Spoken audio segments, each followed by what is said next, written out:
अयोध्येतील राममंदिराचे आतील फोटो समोर, राममंदिरातील मुख्य मंडप आणि गर्भगृहाचे फोटो माझावर, मंदिराच्या लोकार्पणाची जोरदार तयारी.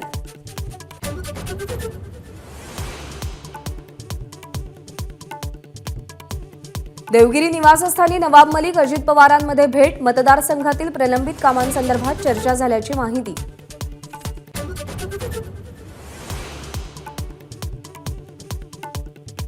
अजित पवारांच्या चॅलेंजनंतर अमोल कोल्हेंचा अजित पवारांना इशारा, खासगीतल्या गोष्टी बाहेर आल्या तर पार्श्वभूमी बाहेर येईल, कोल्हेंचं अजित पवारांना उत्तर.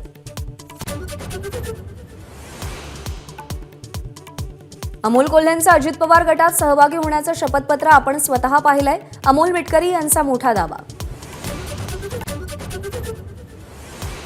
राज्यात काँग्रेसपेक्षा एमआयएम मोठा पक्ष, आघाडीचा विचार करा, इम्तियाज जलीलांचा प्रस्ताव. तर प्रस्तावावर चर्चा करू, काँग्रेस राष्ट्रवादीची प्रतिक्रिया, ठाकरे गटाचा मात्र विरोध.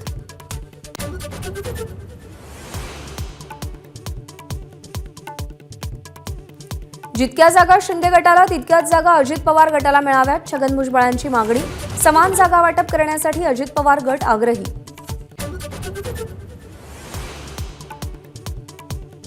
लोकसभेमध्ये वंचित बहुजन आघाडीला महाविकास आघाडीनं 12 जागा द्याव्यात, कार्यकारिणीच्या बैठकीनंतर रेखा ठाकूर यांची मागणी. युतीबाबत 2 आठवड्यात निर्णय घेण्याचीही मागणी.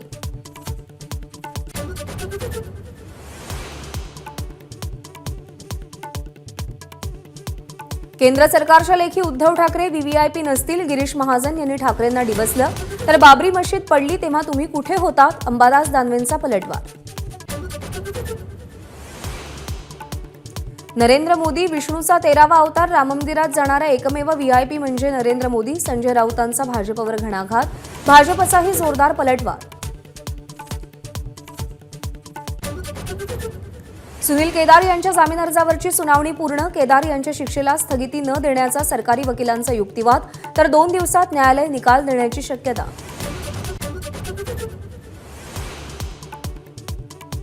मागासवर्ग आयोगाच्या नव्या निकषांची एक्सक्लुझिव्ह माहिती एबीपी माझाकडे. मराठा समाजाची सामाजिक, आर्थिक, शैक्षणिक स्थिती 2008 नंतरच्या आकडेवारी आधारे तपासणार.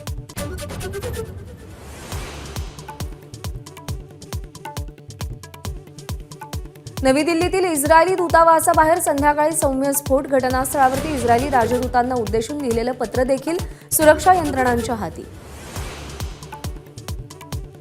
भारतीय नौसेनेमध्ये गायडेड मिसाईल आयएनएस इम्फाळचा समावेश, नौसेनेची ताकद आणखी वाढणार.